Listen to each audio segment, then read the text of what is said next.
So listen to Mamdani on there. I mean, don't get me wrong. He's a very left-wing fellow. You know, and there's a lot of things that he wants to do that I think are stupid. But he's probably not even able to do as mayor. You know, a government-owned grocery store, that won't work. You know, some of the things that he says, you have to stop and think about it from the perspective of status quo Manhattan or New York City. So when he goes, well, like, so during COVID, they did a rent freeze, right? And you like, I am opposed to that.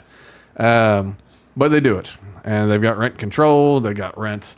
They got another rent stabilization where they dictate the price at which rent can increase each year, the percentage. Yeah. And so they already have these things in place, right? It's already this kind of micro-managed, centralized system. So when he goes, hey, you know, rent's up almost 100% over the last 6 years, which is incredible since it already had expensive rent.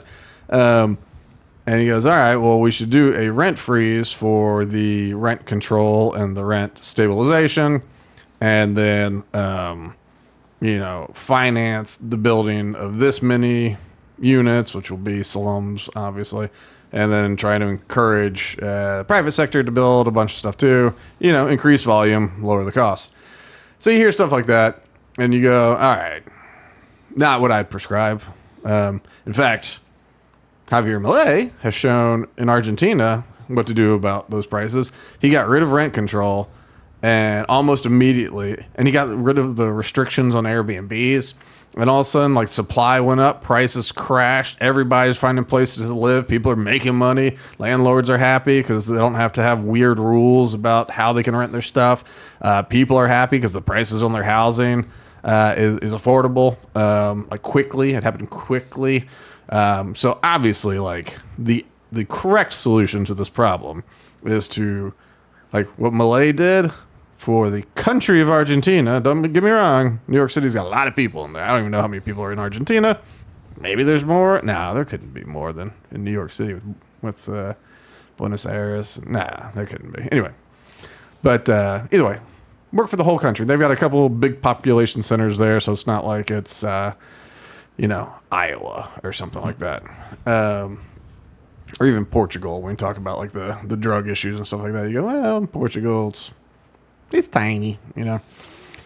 So anyway, but hearing some of his stuff, at the same time he talks about some of these government programs, he talks about all the waste and corruption, and he starts sounding a lot like DOGE on stuff, where he goes like, you know, there's a lot of these shady deals with just like who you know type thing. So they're paying some company, I think he said $10 million to design a trash can. And he goes, we'll just cancel that contract and we'll just do our own trash can. And, you know, you go, why don't you just buy them from whatever the manufacturer, flip the trash can at Home Depot upside down and go, that's who makes them. I'll just give them a call and say, hey, I need some trash cans, you know, or whatever. But he was talking about that. He was talking about how he wants to get rid of some licensing requirements. He said that he doesn't like all the licensing requirements for to start up like a barber shop or to sell dessert if you already have a restaurant. Apparently there's a different fee for selling desserts or something. It's only like $25 or whatever, but it's like you got a restaurant. He's like, oh, you want to sell dessert too? There's another fee for that. It's all classic New York crap, you know?